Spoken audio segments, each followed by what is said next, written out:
So my name is Jaco, and this is our first session, our first recording of our podcast. So this is a really exciting time for us, and it's really exciting to have Johan with me today. So Thank you. I'm not going to do the introduction. I think you know yourself a lot better than I do. So I'll let you give you a short introduction of who you are. Yes, Johan, I found my company, I call it Reboot Your Resilience. I'm a depression fighter. I've been fighting the illness for the past 4 decades. And because I know the illness firsthand, it's very important for me to get the message across. And what is the message is that today we have to talk about not only our emotions, but things which we struggle with. And I always say it's not about people who have been diagnosed with major depression, a general anxiety disorder. It's all about fighting the curveballs which life throws at us every single day, whether it's a divorce, whether it's financial constraints, and all those little challenges. It adds to the water in the bucket, and eventually the bucket overflows, and then I start to experience I call it the classical symptoms of depression. I can't sleep at night, or I just want to sleep all the time, general fatigue all the time, I can't eat, very emotional, frustrated, irritated, etc., etc. And it's become my calling to talk to people, to encourage them to talk about these things. Yeah. And as far as our male gender is concerned, that is something, you know, I was raised with the idea that cowboys don't cry. Yeah. Just get over it, move on. You have to be the stronger gender. If you talk, you are spineless, etc., etc. And that is why I welcome these chats to get the message out to the broader community. Let's just talk about the challenges and your challenges more specifically. Yeah, because I think I think one of the things that I really struggle with is that move from the way that we've been brought up, which is really kind of, and I often say it, you know, we've actually been told how to be cowards. Yeah. And that's the main focus has gone into being a coward, because like, you know, it's all about pretending, it's all about no, nothing is wrong. And we've taken away the strength and the value and the courage it takes to actually say, but man, I'm really struggling. And if you look at, and I want to try and see how do we, because I often try to understand this. You know, there's this term toxic masculinity that's kind of been thrown out there, and I don't like the term. I really think it's a lot more to do with confused masculinity. And how does that fit into, you know, like if you make the link on how we grew up and how we kind of reinforced what we're supposed to do, and the confusion that comes with that, because I really think that every man out there is walking around with this confusion on a different level. But there's just so much going on, and of course the thing that comes with that is shame, it is isolation, it is all the stuff that drives depression and ultimately drives suicide. I mean, the statistics around this is horrendous amongst men. And so the message for us always, you know, and I think that's where, you know, I mean, I love talking to you about these things, because we really share that passion about how do we get into places where it's a safe space for men to go, man, I'm like really struggling. I think it's to start off with, men have to know you're just human. You were created with specific emotions. You react on whatever happens around you, with you, in a specific way. That is how we were created. So, you know, if I get emotional, people will say, "Ooh, no, cowboys don't cry." But if I don't have the courage to tell people what's going on in my mind, the challenges that I face every single day, people don't know what's going on in my mind. They don't know how we struggle just to keep things afloat. Yeah, but there are two things there. The one is, so the courage lies in the vulnerability. So telling you I feel is the vulnerability, which is such a key thing for us. I think, there's this formula about vulnerability, accountability, commitment. Yeah. So I want to make the commitment to be the best version of myself, which Yes. means I have to be accountable to more than just myself. So I'm going to be accountable to you, but I cannot be accountable to you if I haven't shared vulnerably Yes. with you. But in that space still, and I'm talking for myself, so I'm very intentional about walking into those vulnerable spaces. But even before that, those emotional spaces for me, I constantly spend time in judgment for myself, in like, I'm not supposed to feel this way, like feeling this way is not right. And it's almost like there's a gap even there that I'm struggling to even breach. So I get to the vulnerability part and the sharing, and that's great because I feel like I'm breaking down some level of, of the coward, and I'm stepping into the space of being courageous. But then there's this thing is that, like, all those emotional things is like it's almost like I don't know myself to be able to go, that emotion is actually okay. And why don't we know ourselves? Because we are constantly reminded that we have to be the strong part in the relationship. Like that mask. I'm wearing that mask, the whole yes. And sometimes the mask just falls off. It's not that I can hold it up any longer. So it's not like an intentional. Like at some point you just get so exhausted you can't hold it anymore. Exactly. Like, So my experience in opening up 35 odd years ago, my wife said to me, you drive me up the wall because I can see you are not okay. Because I thought at the time, if I don't share my real thoughts, my emotions, my struggle with my wife and my children, then it will be much easier for them because I don't dump all the stuff, whatever it might be, on them. That's a big thing, eh? A lot of men, like even myself again, I mean, like, you feel like all of this stuff, I don't want to bring into someone else's space. Exactly. You kind of make a decision on behalf of other people to say, like, I don't want to mess your space up with this. And not knowing that what you said there is that I'm actually messing this space up because I'm not engaged there. Because my partner, the burden that he or she has to carry just becomes so much heavier, so to speak. Because they want to support us, but they don't know how and what to do and what to say. And they have their own stuff going on. Exactly. Yeah. And it just builds and builds to a point where things start falling apart. My first question when I talk to other men, who is your confidant? Who is your go-to person? Whether it's and it's not, you don't need a confidant or a go-to person when you are depressed, when you suffer from anxiety or panic attacks only. You need it all the time. All the time, 24/7, especially in the times where we find ourselves currently. Yeah, I don't want to lose the thread there, but that can't be your wife or your partner. That's a separate kind of connection. Yes. Because when I talk to men, often the question is always, who are the guys that sit at your table? Yeah. Who's the small group of men that you are vulnerable with, accountable to, and making commitments? Yes. And that's so that's different than your spouse. And that doesn't mean your spouse is not a confidant. That just means it's a different type. Because often for us as men, I think we talked earlier about, I don't want to dump that stuff in my family. And part of that is fair, but I can also not withhold everything. Yes. So if I can, and let's use the word dump, it may be not the right word, but if I can dump that in a circle of male friends, yes. For us as men, where there's that space that's healthy, which means if I dump it here, it's not going to go sideways. It's going to be dealt with and it's going to be fixed. Fix is not the right word either, but it's going to come back to me in a healthy way, and that I can then engage with my spouse with or my wife with. But that's a core.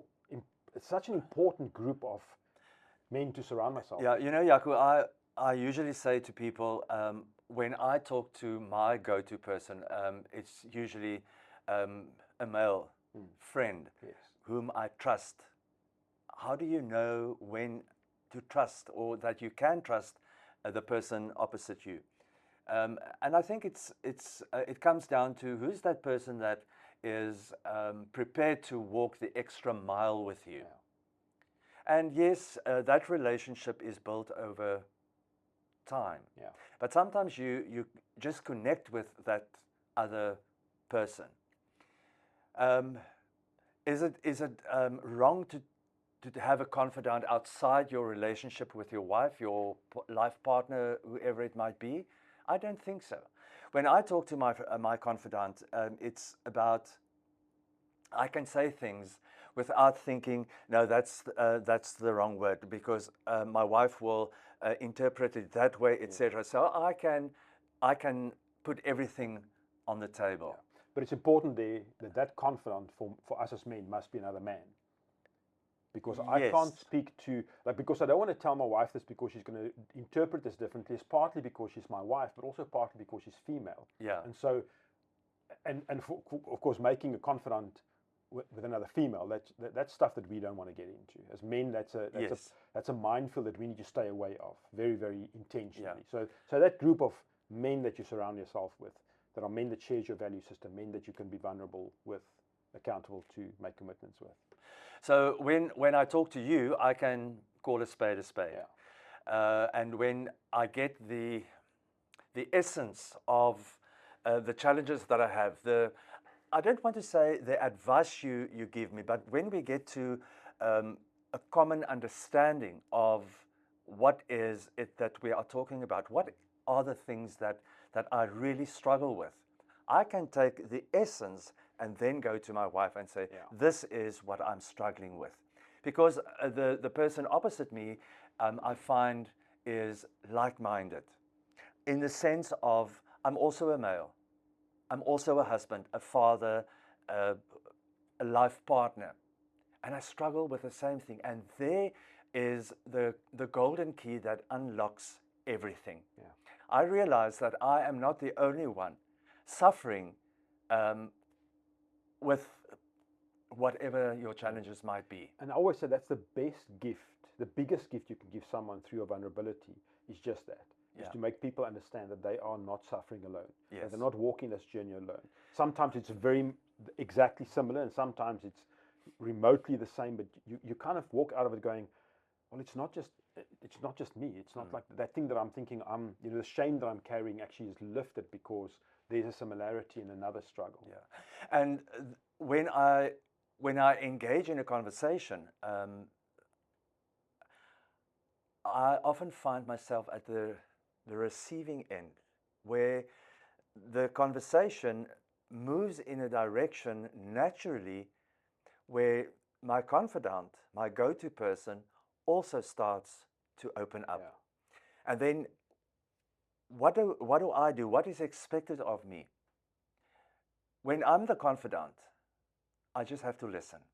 That's all. Mm. And then when you get to a certain point, you can ask, so what do you expect of me being your confidant? From my point of view, when I'm going through a rough patch and I want to talk to you, I don't expect you to give me the answers or to solve all my challenges, because with all due respect, that's not why I want to have a conversation with you. I just want somebody to sit with me, to listen and not judge me. Yeah. And I cannot stress it enough that it's not because I'm depressed. It's not because I suffer from a general anxiety disorder. It's all about that support I need. Yeah.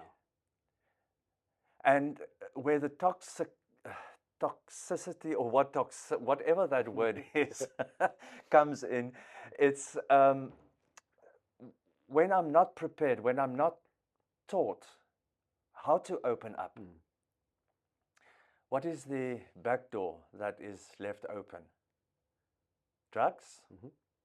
Self-medication. Self-medication, pornography, adultery, all those things. So it's important what you said there, because I think that's often an excuse that men also use. As we thinking that the depression is is separate from this, and I don't think it is. No. It's like we all have a deep desire to be heard, to belong, to be seen, to be able to share. I mean, I see that with men. I mean, as much as we resist it because we don't find it safe and we're scared of it, and we carry the shame, and we do so much of that with ourselves, it's almost like I don't want you also to tell me that I'm not doing well enough and that I'm doing enough of that myself. But we all have that need. And so we fight it, and we pretend we're all strong and, pats on the back around it. But at the core of this is a desperate need, and the way that we've been created and wired for connection, for that bond, that kind of, brotherhood's not the right word, but for that. And it's depression is actually what often flows out of this, because we ignore it. Because we experience the depression symptoms, we are not always aware of that it is. These things are the symptoms of depression.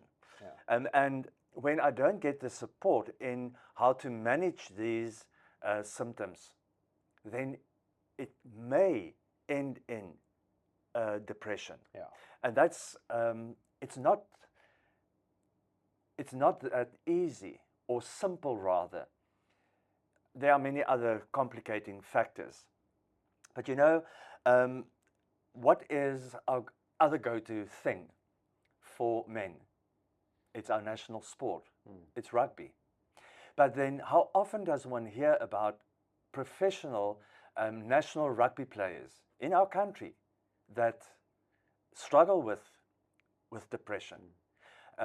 There was this young guy who played for the Springboks, the Sharks, who committed suicide recently because he just couldn't cope any longer. Yeah. Because when I am in that group where I belong and where I fit in perfectly, men say, no. Mm-hmm. We cannot open up here because then I become vulnerable. What will people think of me? What will they say behind my back? And then I'd rather not go down that avenue. But that spotlight actually makes it so much worse. Now that spotlight could be, you become a celebrity in whatever area or in sport, or it could just be that you at your work excel.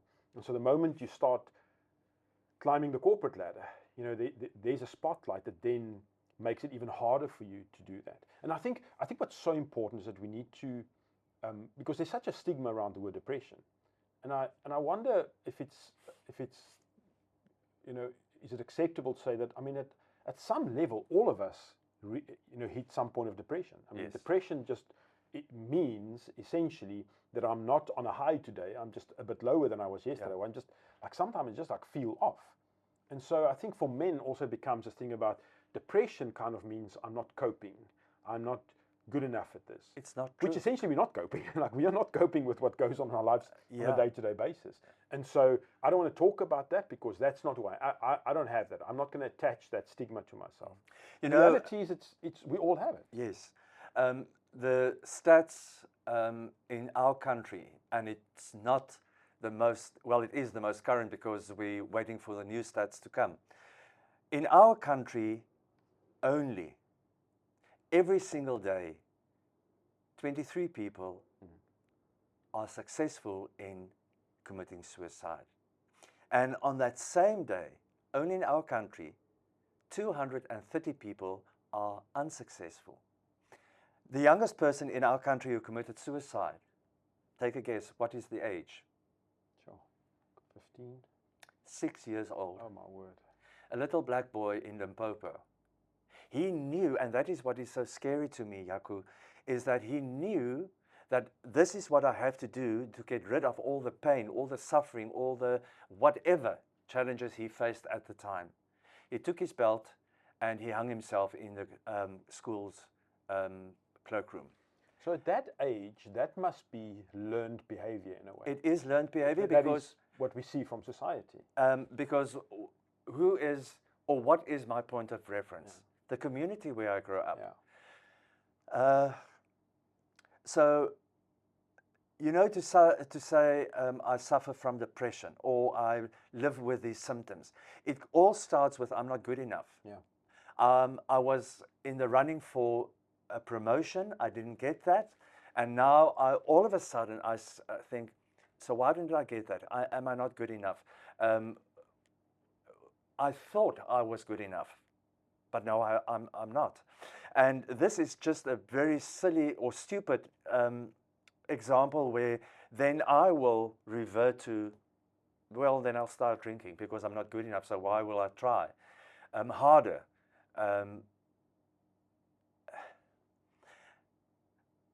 And that then it's like the ripple effect. It spills over into the family life. Yeah. Where I have to think of myself that I am the stronger party in this household or relationship. And then because I don't talk, I don't tell my wife that I feel insecure, I feel insignificant, I'm not good enough because I didn't get the promotion. So what do? I start taking another glass of wine or a whiskey or whatever, and I even do that on a Monday evening, not only waiting for the Springboks to play on a Saturday afternoon. Then there is emotional abuse, gaslighting. My children irritate me, so I will abuse them emotionally.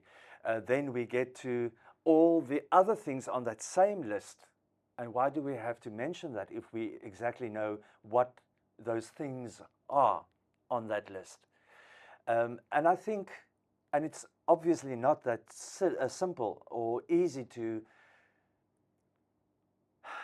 say this, but if we start to communicate men to men in our households, in our relationships, these things can become less of a threat to our society. Yeah. Because it's a slippery slope. Of course it is. And if you just the basic picture of a slippery slope would mean if there's no lifeline, if there's no rope I can hold on to, because isolation becomes a thing. It's like you said, there's this void inside me, and I want to fill it. So I want to fill it with my work, and I want to fill it with whatever. And now that doesn't happen, and we never we don't tend to look at what could be the better outcomes of this. Could it be that this would be a really bad job for me? Would it be like, is this completely removed from my personality? Like, we don't go there because again, we're not having those conversations. Yeah. We are like, the very first thing is like, well, I didn't get this. I'm not good enough. Like you said, it's like, what's wrong with me? Yeah. So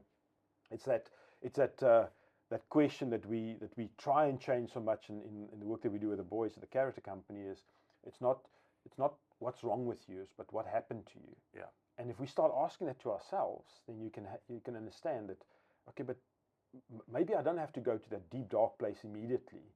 So what would be the reasons for this? That doesn't mean I'm not going to feel bad about it. Doesn't mean I'm not going to feel disappointed about it. But if I am not connected, then that becomes that slippery slope all on my own. Yeah. And then you start justifying things. Of course. And it's like every step you go like, no, because I feel this way I can do this. Because I feel that way, then this is okay. And it just, that's just such a dark road. And I think it's also very, very important to know and to believe that things that happened to me, it's not my fault. Yeah. I'm not the reason for things that happened with me, around me, etc. So sometimes I make choices and those choices have a bad effect. Yeah. But it's like no one sets out deliberately to make a bad choice so that bad things can happen to you. And then sometimes people make choices around you and it affects you. When my parents are fighting, it's all about divorce, custody, finances, etc., etc. It's not my fault. I didn't start the fight. It's due to their point where they got to, where they're not compatible anymore for various obvious reasons. And that could have started with their parents, because that child that's listening to that environment or living in that environment then walks out into a relationship space where they're going, well, like, I caused that. That's who I am. Like, I'm that kind of person. So you already walk with that baggage into it. And when you said you asked the boys, what happened to me? What happened to you? When we go there, it's not necessary to relive those moments again, because it hurts. Yeah. It's that that can be the point of departure. But from there, we we can reframe, revisit and reframe. So what can you take from that? And how do I manage that? So to get healthier on my road of growth, when I get to a teenage stage or young adult, etc., etc. But it's important. You know, I've attended a workshop a couple of months ago, and the topic was reconnect with the inner child. And I rolled my eyes and I thought, whatever. But it is such a significant thing to deal with. But yet again, we don't go and say, tell me everything to the finest detail. What happened to you when you were abused sexually by your uncle, your aunt, your whatever, whoever. So, but if I don't deal with that, if I'm not supported in that journey going forward, it is something that I put in a little box, put on the lid, and I keep it on the shelf. Yeah. But sometime, somewhere in my life, there will be a trigger that forces that lid to open. And then all the little worms start, pick me. And then I'm taken back to those times in my life where I was abused. And I wonder how often we don't want to become vulnerable because we're so scared of those places. It's like I've experienced, because you're right, you don't have to go and relive that, but you have to go back to that place. You have to go back to that place to ask, like, if you're going to ask yourself the question, it's hard enough to do it for someone else, but for myself, it's like, so what happened to you? If I want to go back to that place of what happened to me, what is that first thing that I can recognize that happened to me? Then a lot of the other stuff start making sense. Yeah. And there's no quick fix here. It's not like, oh, I figured that out now, everything's going to be fine. It maybe starts the journey, because if I don't understand that, I also don't understand this journey. There's this beautiful book that I love by John Eldridge called Fathered by God, and he unpacks in there the different stages, and it starts with, and part of what they're also dealing with is, you know, where did that, what was that significant moment when you're going to ask yourself, what happened to me? What was that? And if you get stuck there, and in my life, I've often felt like I could almost look back, or for starters, I felt like I still feel like a child, and yet, you know, like when someone says, hey, and you're like, who's your woman? And you look in the mirror and you're like, oh, like, I'm not 20 anymore, you know, and you realize that where you are in your life and where you feel you are so different. And what happens here is it talks about the different stages you go through. And when I read that, it's almost like I turned around and I could see the younger version of myself, where if I asked the question, what happened to you, I could see that. Yeah. And it didn't fix everything, but it kind of made a connection that I didn't see before, and I could understand things better. Yeah. And I mean, I would love to learn faster. I mean, that'll be great, but it's not. It's just like this constant work in progress, and it's hard. And I can recognize why people don't want to do it, because it's hard work. It and is hard work. But what it does is it does make a better version of myself. That's that commitment stage, because it means I'm unpacking these things. But even, I mean, I'm going to be honest, even in the unpacking, I constantly feel like I'm bringing a lot of junk into other people's spaces. I feel ashamed by some of that stuff. I feel like I feel like the Cowboys Don't Cry kind of, like, you know, I should have been better at this age of my life. I should have achieved more. I should have even achieved just a little bit more of, you know, being in control of all of this that goes on.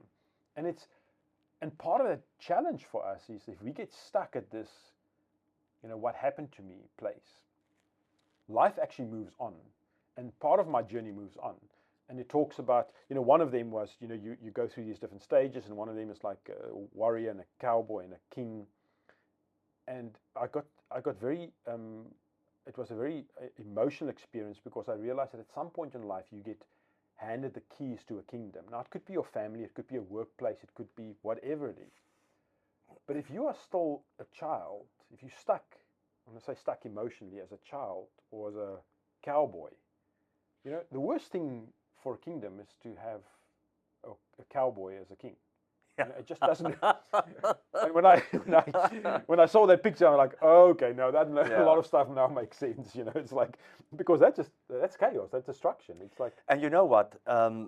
When you are the cowboy, the king in the kingdom, what happens to the minions in your kingdom? Disruption, chaos, insecurity. Because the cowboy king hasn't learned how to deal with the stuff that happened in his childhood. Yeah. And then it's the point where the train will derail. Yeah.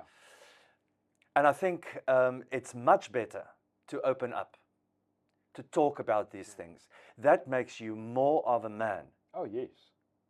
A much better father, a much better husband, a much better whatever category you want to put yourself in.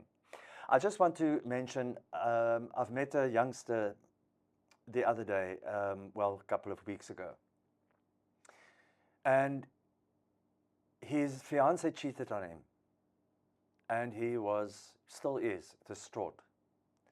And yesterday I got a message from him saying a couple of things, and we need to talk about these things because he wants to become a better man so that he knows how to be a better husband for his future wife and father for his future children. That's powerful. It is powerful. And we are both ooms. And we have to realize, we have to know that the Gen Z characters growing up, they are more open to start opening up conversations about these matters. And as the kings of our kingdoms, we need to listen. Yeah.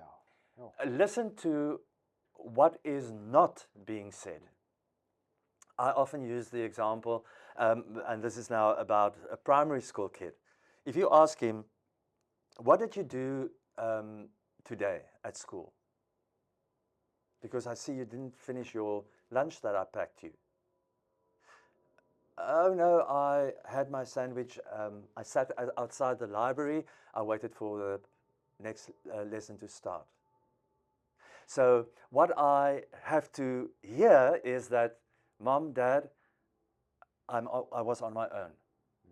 I'm lonely.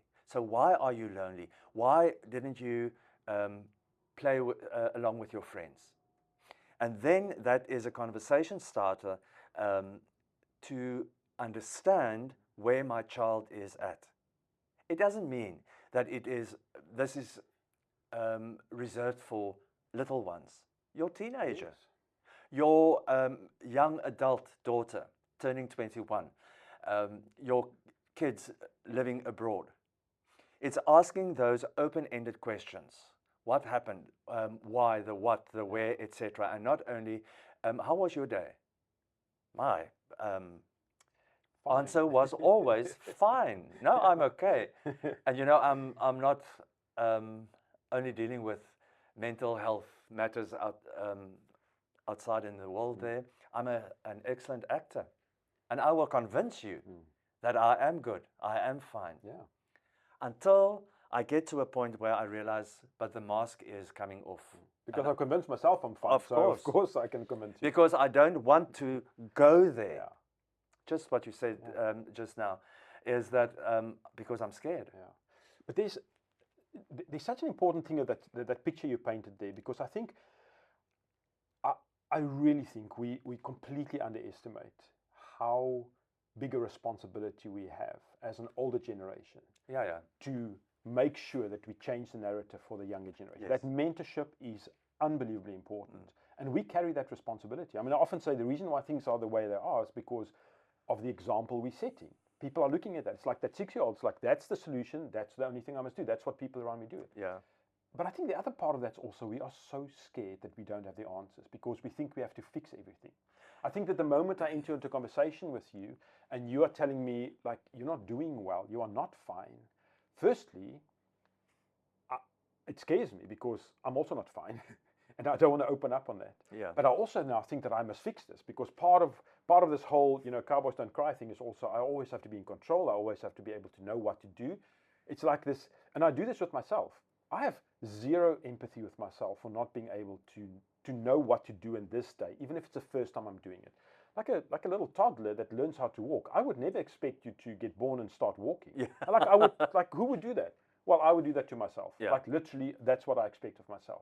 And so I have this expectation that I must fix this for you.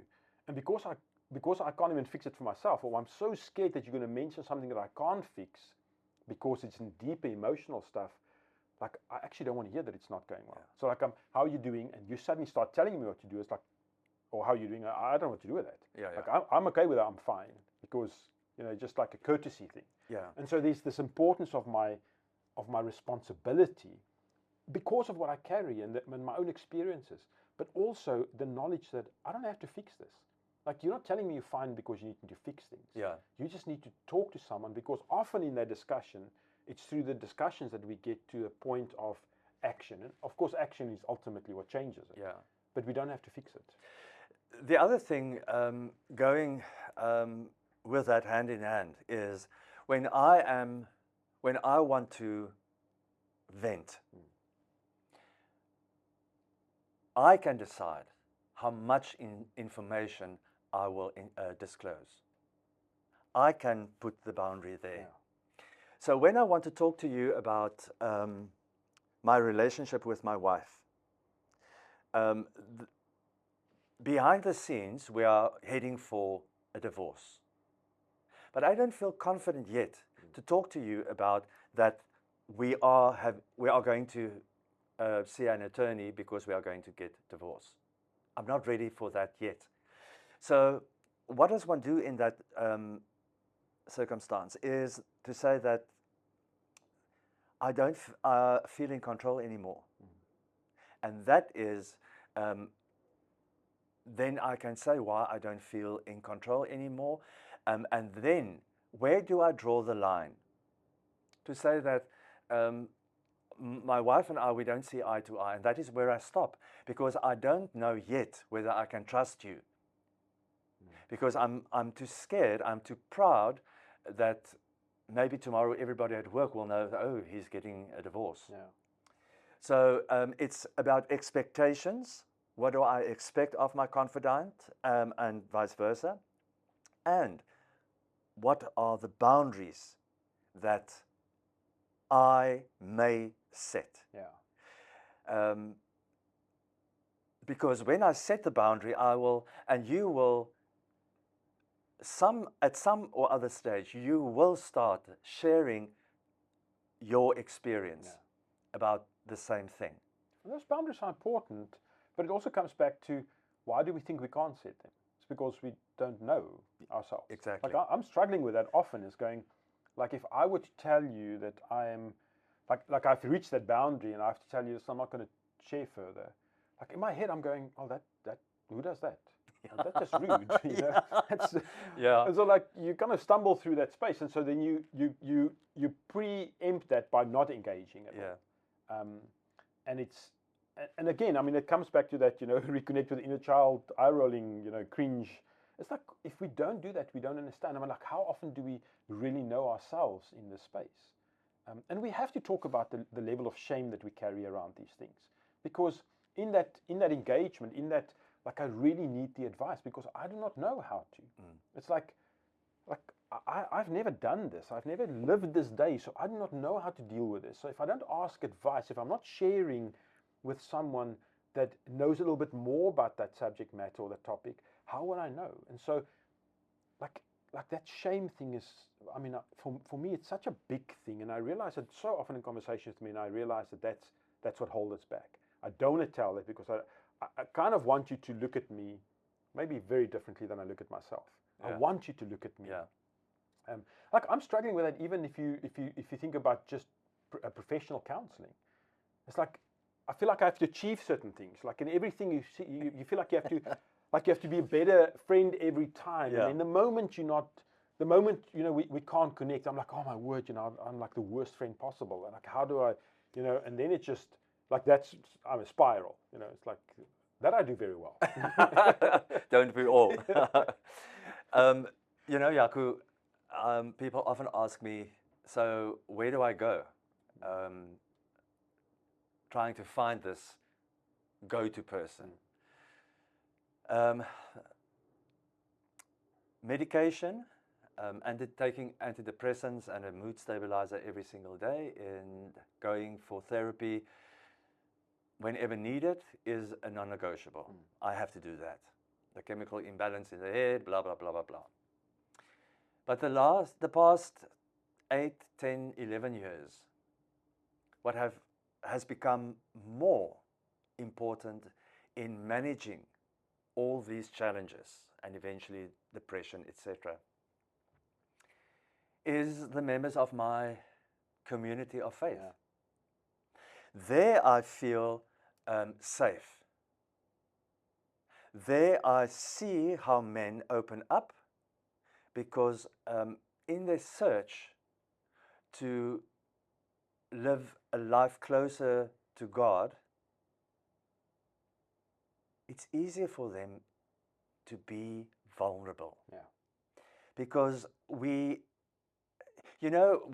Jesus was nailed to the cross, what was the one of the so-called cross or crucifixion words? My God, why have you forsaken me? In that moment, Jesus was so lonely. I actually get goosebumps here. So if he could admit that he was lost, totally lost, even if it was just for a couple of seconds, why can't I admit that? Why can't I open up and say, listen? Because when I suffer from, when I go through an episode of struggle and just suffering, the first thing that flies out the window is my faith, prayer time, quiet time with God. Because in that stretch of over a week or 2 or 3, I pray, I scream, I beg, I please, but then there's no answer. But in hindsight, I have to say, I'm so sorry, God, that I didn't believe.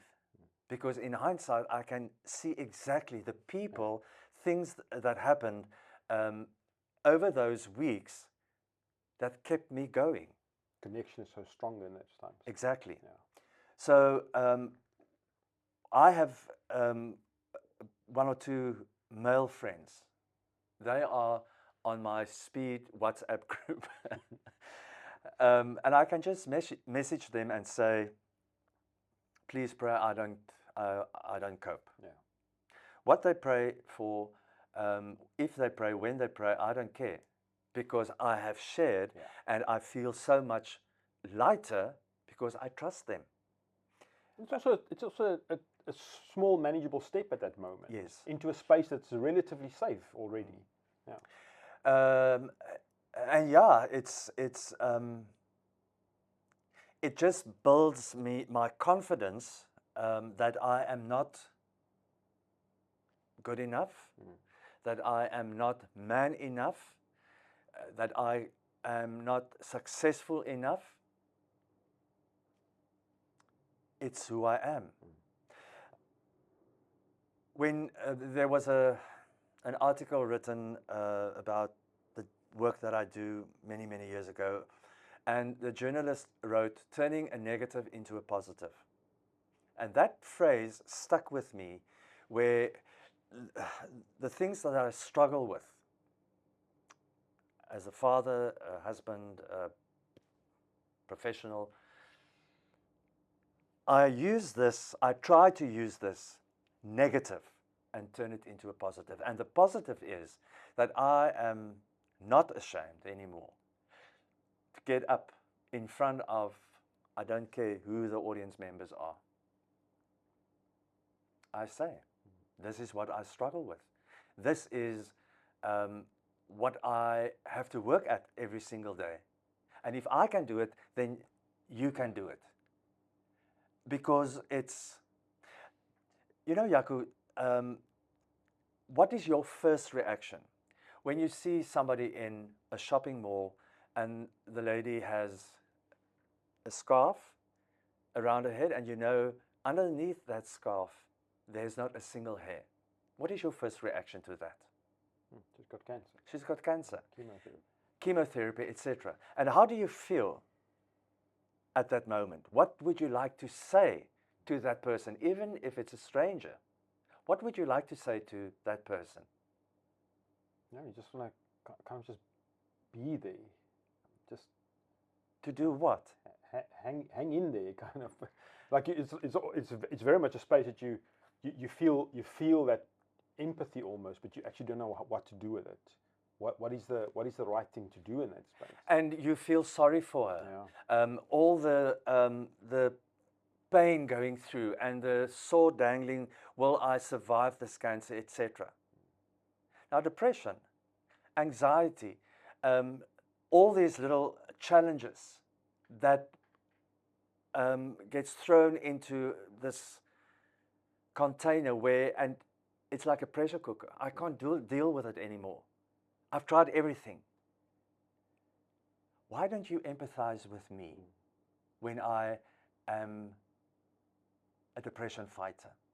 Because depression, general anxiety disorder, and all the other related illnesses under the mental health umbrella, it's an illness. So what I'm asking you is, have that same empathy with me. Yeah. Step into my shoes and just walk half a kilometer with me. Now, if we talk to men about their fight in life, it doesn't matter what the fight is all about. All that I'm saying is, be prepared. Give me that option to put my feet in your shoes and walk along with you, because then I can understand what you are going through. That's amazing, because somewhere along the line we've taken that and we've put this terrible stigma around mental health, and especially men's mental health. And yet, if you take that scenario, like, I should be able to have empathy for the mental health space a lot more, because I spend so much time in there, regardless of where. And there's not a single person on this planet that can tell me that he has never experienced some form of depression or some form of mental health challenge. And yet, a lot of people can say, I've never experienced cancer. Yeah. So if I look at those two pictures, why do I have empathy for the one and why don't I have empathy for the other one? And that has got a lot to do with that confusion in myself about how I look at myself, how I judge myself in that space, how I'm not prepared to admit that I'm actually a lot more in this category more often, and what that does to me, and the shame that it brings for me because of like something I just can't. Because like, don't you find that in that moment when I can admit that there's so much freedom with it? Of course. And like, you know, this thing about us carrying these masks that are so exhausting, and yet, and so for me, it's become a very intentional exercise to be vulnerable. And yet, every time I step into that, it's almost like I have to step through or break down a bit of a door. And I want to say sometimes it gets easier and sometimes not. But it's almost like that the stigma is still there, and so I have to break through that. The being scared is there, so I have to break through that. But on the other side of that, is such freedom, because it just means that, like, I don't have to pretend in that moment. Like, I can tell you that this is what it is. Like as horrible as it sounds. And you know what's been the most amazing thing for me is in the spaces, and it's not a case of walking in, oh, let me introduce myself and here's my whole life story. Yeah. It's not that either. No. It's like you said, it's that faith community. It's like, it's that group that is around me. And for me, it's also that, that faith community is where the journey starts. And it's like almost like I'll give a little bit, and then and then I see it's safe, and so you step into that slowly. But in that is just so many times I've so fearfully walked into it with such, like, oh, what's going to happen here, and walked out of it with men going to me, man, brother, I love you more now than I did before, because of what you shared. And it's just been so amazing to feel, oh, it's almost like that little step. Okay, so now I can take the next step, and it's the safety, the acceptance. There's so much of what I don't give myself, you find in those spaces. And I think you've referred to that earlier, is that it's a process. One has to work through that process. Yeah. And I want people to understand that although I struggle with all these things, there is always help. There is always hope. But then I have to open up. Because if I don't open up, people will not know what I am struggling with. Yeah.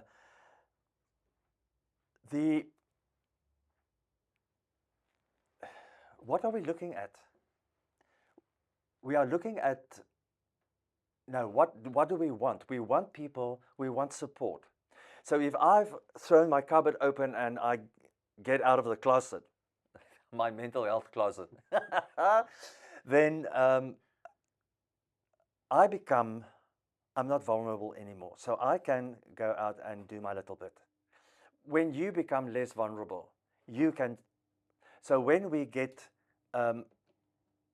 this process started, it's the ripple effect again, and we can help one another to help ourselves. Yeah. And that is talk, speak up.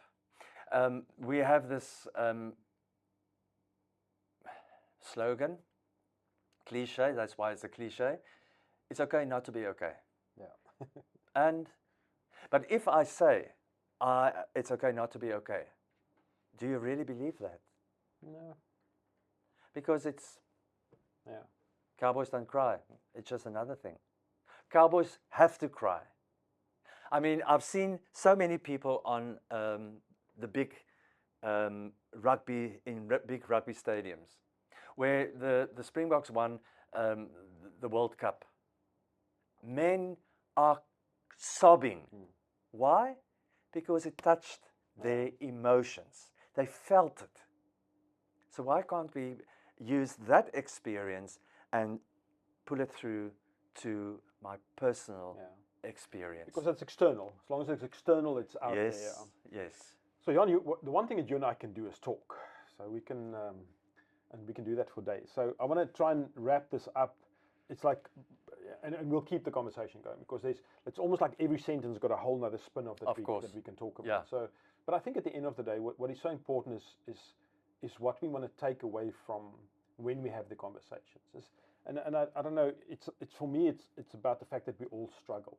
We are none of us are okay right now. You cannot live in our country in this time, in this world right now, and tell me you're okay. It is impossible. There's a lot of stuff going on. I mean, if you just watch the news for 10 minutes and you are a lot less okay than you were before you start. I mean, it's just, and a lot of that stuff just drives you to that place of I'm tired. I don't want to give my best anymore, because so many other people that make big decisions are not doing it. It's such a spiral effect. So we are not okay. And the only way that we will become not okay in a better place is when we start engaging, when we start talking. And we have to find those safe spaces. And when I am in that safe space, it is my choice, actually my responsibility, to change my negative self-talk to a positive self-talk, where it's with my choice to focus on what am I grateful for? What happened that was really positive in my life? The old saying, how do you see that glass? Half full or half empty? And that decision, that first step, starts with me. Yeah, we can carry on for the rest of the day, but I think we got the message across. But even in this, I mean, like, you know, just a conversation around these things, just to be able to share about these things, you know, I mean, I feel a lot lighter. I feel a lot less like in a space than before. And so, yeah, so thank you also for your time, but also thanks for the stuff that you do, and how you're also prepared to speak up about this, and how you are vulnerable. So that's awesome. Thank you very much for the opportunity. Much appreciated. Awesome.